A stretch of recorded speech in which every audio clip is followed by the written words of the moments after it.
नमस्कार। आकाशवाणी से प्रस्तुत है समाचार संध्या।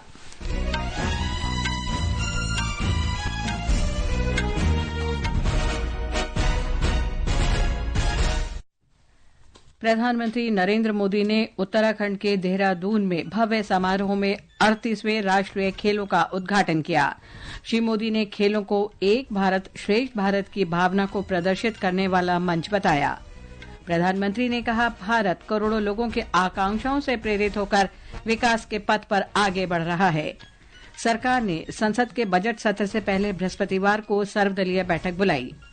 विदेश मंत्री एस जयशंकर ने तेजी से विकसित हो रहे वैश्विक परिदृश्य में भारत पश्चिम एशिया संबंधों के बढ़ते महत्व पर बल दिया। प्रयागराज महाकुंभ में कल मौनी अमावस्या पर अमृत स्नान के लिए रेलवे 190 विशेष रेलगाड़ियां चलाएगा।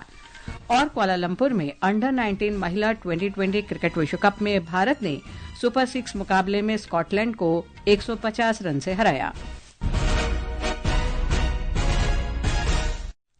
समाचार संध्या के साथ मैं लवली निगम। प्रधानमंत्री नरेंद्र मोदी ने आज उत्तराखंड के देहरादून में एक भव्य समारोह में 38वें राष्ट्रीय खेलों का उद्घाटन किया।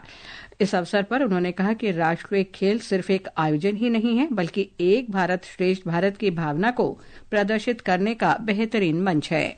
मां गंगा के सुभाषित के साथ आज नेशनल गेम्स शुरू हो रहे हैं। ये वर्ष उत्तराखंड के निर्माण का 25वां वर्ष है। इस युवा राज्य में देश के कोने कोने से आए हजारों युवा अपना सामर्थ्य दिखाने वाले हैं। एक भारत श्रेष्ठ भारत की बड़ी सुंदर तस्वीर यहां दिख रही है। श्री मोदी ने कहा कि इस बार राष्ट्रीय खेलों में कई स्वदेशी और पारंपरिक खेलों को भी शामिल किया गया है। उन्होंने कहा कि राष्ट्रीय खेल एक तरह के ग्रीन गेम्स भी हैं। प्रधानमंत्री ने कहा कि सरकार देश के खिलाड़ियों के लिए अधिक से अधिक अवसर पैदा कर रही है ताकि उन्हें क्षमता को निखारने में मदद मिल सके।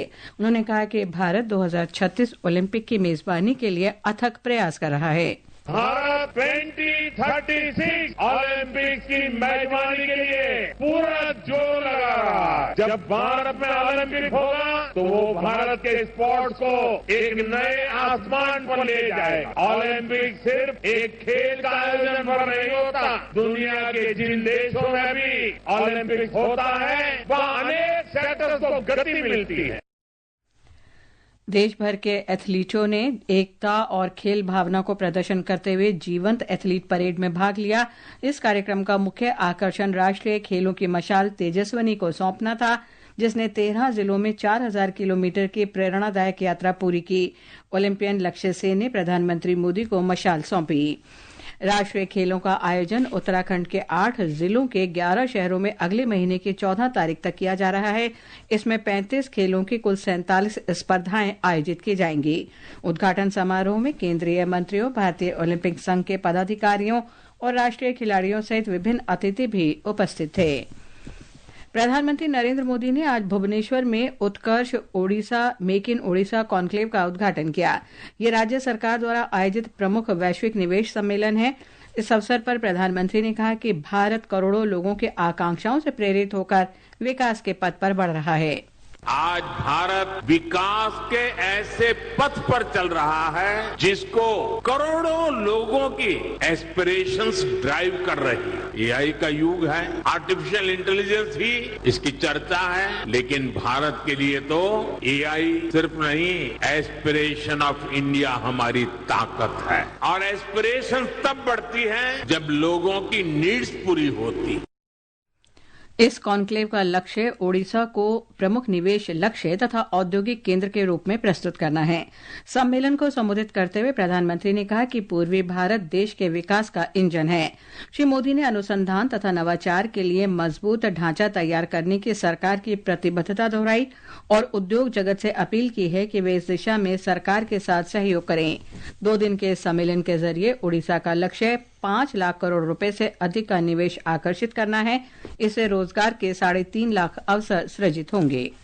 ओडिशा में जो रिसोर्सेज हैं, उससे जुड़ी इंडस्ट्रीज भी यहीं लगे। इस दिशा में हमारी सरकार काम कर रही। आज का ये उत्कर्ष ओडिशा कॉन्क्लेव भी इसी विजन को साकार करने का एक माध्यम है। सरकार ने संसद के बजट सत्र से पहले बृहस्पतिवार को सर्वदलीय बैठक बुलाई है। संसद का बजट सत्र शुक्रवार से शुरू होगा।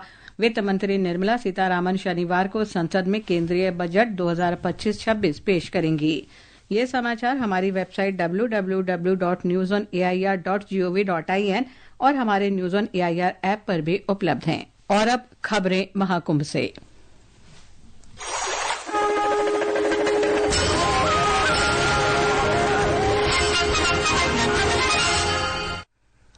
प्रयागराज महाकुंभ में कल मौनी अमावस्या के अवसर पर दूसरा अमृत स्नान होगा। महाकुंभ में मौनी अमावस्या के अवसर पर लाखों श्रद्धालु पहुंच रहे हैं। श्रद्धालुओं की सुरक्षा और सुविधाएं सुनिश्चित करने के लिए मेला प्रशासन और पुलिस ने व्यापक इंतजाम किए हैं। उत्तर प्रदेश सरकार ने महाकुंभ में 7 स्तरीय सुरक्षा की व्यवस्था की है। मेला क्षेत्र को नो व्हीकल और नो वीआईपी जोन घोषित किया गया है। आपात स्थिति में श्रद्धालुओं की सहायता के लिए पुलिस और विशेषज्ञ डॉक्टरों की टीम भी 24 घंटे तैनात है। और अधिक जानकारी के लिए चलते हैं प्रयागराज के त्रिवेणी संगम पर मौजूद हमारे संवाददाता दीपेंद्र के पास। जी दीपेंद्र, कल मौनी अमावस्या पर दूसरा अमृत स्नान है, इसे लेकर क्या तैयारियां हैं और वहां माहौल कैसा है? देखिए लवलीन, कल होने वाले अमृत स्नान से पहले ही जो है लाखों की संख्या में श्रद्धालु जो है संगम घाट पर पहुंच चुके हैं। क्योंकि इससे पहले जब 14 जनवरी को पहला अमृत स्नान हुआ था तो लगभग 3.5 करोड़ लोगों ने स्नान किया था और कल मौनी अमावस्या में 8 से 10 करोड़ श्रद्धालुओं के आने का अनुमान है। और मेला प्रशासन ने जो है मेला क्षेत्र में जो आने वाली सड़कों के साथ साथ घाटों पर भी जो है विशेष व्यवस्था की है और घाटों की बैरिकेडिंग की गई है, गोताखोरों को तैनात किया गया है। और बता दूं कि इसके अलावा एनडीआरएफ की जो है 20 टीम जो है सभी 44 घाटों पर तैनात की गई है। मेला प्रशासन ने जो है 12 किलोमीटर लंबा घाट तैयार किया है ताकि सभी लोग संगम में आस्था की डुबकी लगा सकें। वहीं श्रद्धालुओं की सुरक्षा की बात करें तो 50,000 से अधिक स्थानीय और अर्धसैनिक बलों को यहां पर तैनात किया गया है। जी लवलीन। धन्यवाद दीपेंद्र इस जानकारी के लिए। महाकुंभ में श्रद्धालुओं की भीड़ को देखते हुए रेलवे ने अतिरिक्त रेलगाड़ियां चलाने की योजना बनाई है। रेलवे बोर्ड के अध्यक्ष और मुख्य कार्यकारी अधिकारी सतीश कुमार ने कहा कि रेलवे ने पहले से तय विशेष ट्रेनों के अलावा 60 और विशेष ट्रेन चलाने का फैसला किया है। जो डी डे है जो कल है उस पे हम कम से कम 170 से 180 गाड़ियां स्पेशल चलाएंगे। 190 तक हम लोग जाएंगे। ये तो केवल स्पेशल गाड़ी की बात है। इसके अतिरिक्त 110 गाड़ियां जो रेगुलर गाड़ियां उस रूट पे चलती हैं वो चलेंगी। प्रयागराज एरिया से हमारे पास जो गाड़ियां हैं वो हर 4 मिनट में आपको एक गाड़ी मिलेगी। वो एक बहुत बड़ी उपलब्धि है। श्री कुमार ने कहा कि रेलवे उत्तर प्रदेश सरकार के साथ मिलकर श्रद्धालुओं के लिए बेहतर व्यवस्था सुनिश्चित करने का काम कर रहा है।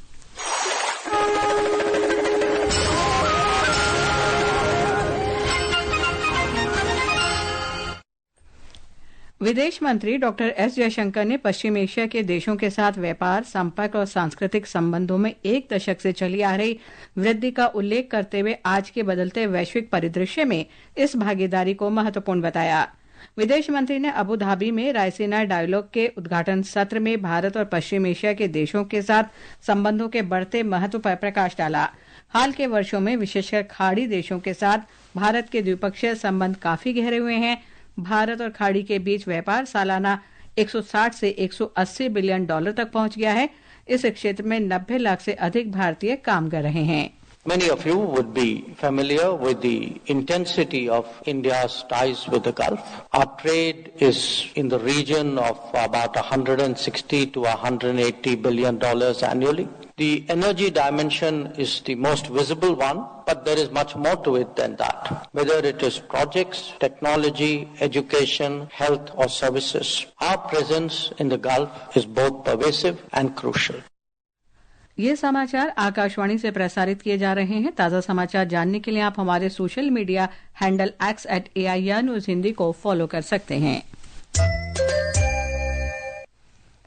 दिल्ली में 5 फरवरी को होने वाले मतदान की तारीख नजदीक आने के साथ ही राजनीतिक सरगर्मियां तेज हो गई हैं। भाजपा, आम आदमी पार्टी और कांग्रेस के साथ साथ अन्य दल और निर्दलीय प्रत्याशी तथा प्रमुख नेता road show, door to door campaign और जनसभाओं के जरिए मतदाताओं को लुभाने का प्रयास कर रहे हैं। एक रिपोर्ट।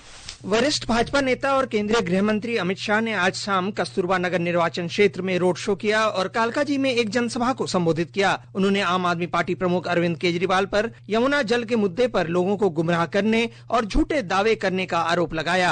आपने कहा कि जल बोर्ड की रिपोर्ट है कि इसमें जहर मिलाया गया। आपके पास अगर रिपोर्ट है तो कल सार्वजनिक करिए, हम इसकी जिम्मेदारी लेंगे। वरिष्ठ भाजपा नेता और उत्तर प्रदेश के मुख्यमंत्री योगी आदित्यनाथ ने राजेंद्र नगर, मंगोलपुरी और विकासपुरी में प्रचार किया। उन्होंने यमुना की सफाई और शहर की खराब सड़कों को लेकर आम आदमी पार्टी पर हमला बोला। सड़कें कितनी खराब है, अंदाजा लगा सकते हैं क्या ये दिल्ली के अंदर की सड़कें होनी चाहिए थी क्या? सीवर सड़कों पे बह रहा है। आम आदमी पार्टी के राष्ट्रीय संयोजक अरविंद केजरीवाल ने आज घोंडा में एक जनसभा की और इस बात को दोहराया कि शहर के लोगों को 0 बिजली बिल मिलना जारी रहेगा। मैंने कहा था बिजली फ्री करूंगा, फ्री कर दी। मैंने कहा था पानी फ्री करूंगा, पानी फ्री कर दिया। मैंने कहा था बस फ्री करूंगा, बस फ्री कर दी। जितनी योजनाएं कह रहा हूँ सारी पूरी करूंगा। वरिष्ठ कांग्रेस नेता राहुल गांधी ने आज शाम पटपड़गंज विधानसभा क्षेत्र में एक रैली को संबोधित किया और मुख्यमंत्री के रूप में अपने आवास पर कथित भव्य खर्च को लेकर आम आदमी पार्टी प्रमुख अरविंद केजरीवाल पर सवाल उठाया। केजरीवाल जी पहले आए थे, कहा था नए तरीके की राजनीति करूंगा, साफ राजनीति लाऊंगा और सबसे बड़ा लिकर का स्कैम दिल्ली में हुआ है और उनके घर की आपने फोटो देख ली। केजरीवाल जी शीश महल में रहते हैं, तो ये सच्चाई है। एक अन्य कांग्रेस नेता सचिन पायलट ने पार्टी उम्मीदवार के पक्ष में समर्थन मांगने के लिए बादली क्षेत्र में रोड शो किया। दिवाकर के साथ अनुपम मिश्र, आकाशवाणी समाचार, दिल्ली। गणतंत्र दिवस का समापन समारोह बीटिंग द रिट्रीट कल नई दिल्ली में विजय चौक पे आयोजित होगा। प्रधानमंत्री नरेंद्र मोदी, रक्षा मंत्री राजनाथ सिंह और अन्य केंद्रीय मंत्री इस अवसर पर उपस्थित रहेंगे। बीटिंग द रिट्रीट के मद्देनजर दिल्ली पुलिस ने यातायात व्यवस्था के संबंध में परामर्श जारी किया है। यातायात पुलिस के अनुसार विजय चौक कल दोपहर 2 बजे से रात 9:30 बजे तक सामान्य यातायात के लिए बंद रहेगा। अंडर 19 महिला विश्व कप क्रिकेट में सुपर 6 चरण के अंतिम मैच में भारत ने स्कॉटलैंड को 150 रन से हरा दिया है। भारत ने पहले बल्लेबाजी करते हुए निर्धारित 20 ओवर में 1 विकेट पर 208 रन बनाए थे। जवाब में स्कॉटलैंड की टीम 14 ओवर में 58 रन पर ही सिमट गई। भारत और इंग्लैंड के बीच 5 T20 अंतर्राष्ट्रीय क्रिकेट मैचों की श्रृंखला का तीसरा मुकाबला गुजरात के राजकोट में जारी है। इंग्लैंड ने भारत को जीत के लिए 172 रन का लक्ष्य दिया है। ताजा समाचार मिलने तक भारत ने 2 ओवर में 16 रन बना लिए हैं। भारतीय अंतरिक्ष अनुसंधान संगठन इसरो आंध्र प्रदेश के श्रीहरिकोटा से ऐतिहासिक 100वें प्रक्षेपण की तैयारी कर रहा है।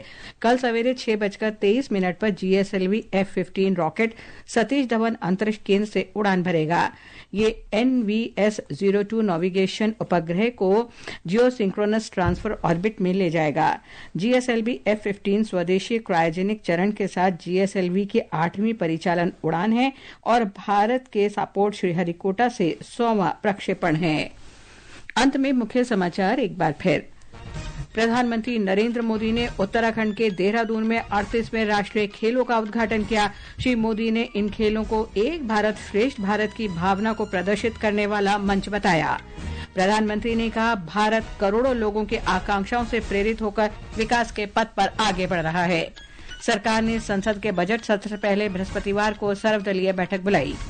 विदेश मंत्री एस जयशंकर ने तेजी से विकसित हो रहे वैश्विक परिदृश्य में भारत पश्चिम एशिया संबंधों के बढ़ते महत्व पर बल दिया। प्रयागराज महाकुंभ में कल मौनी अमावस्या पर अमृत स्नान के लिए रेलवे 190 विशेष रेलगाड़ियां चलाएगा। और कुआलालंपुर में अंडर 19 महिला 2020 क्रिकेट विश्व कप में भारत ने सुपर 6 मुकाबले में स्कॉटलैंड को 150 रन से हराया। इसके साथ ही समाचार संध्या का ये अंक समाप्त हुआ। नमस्कार।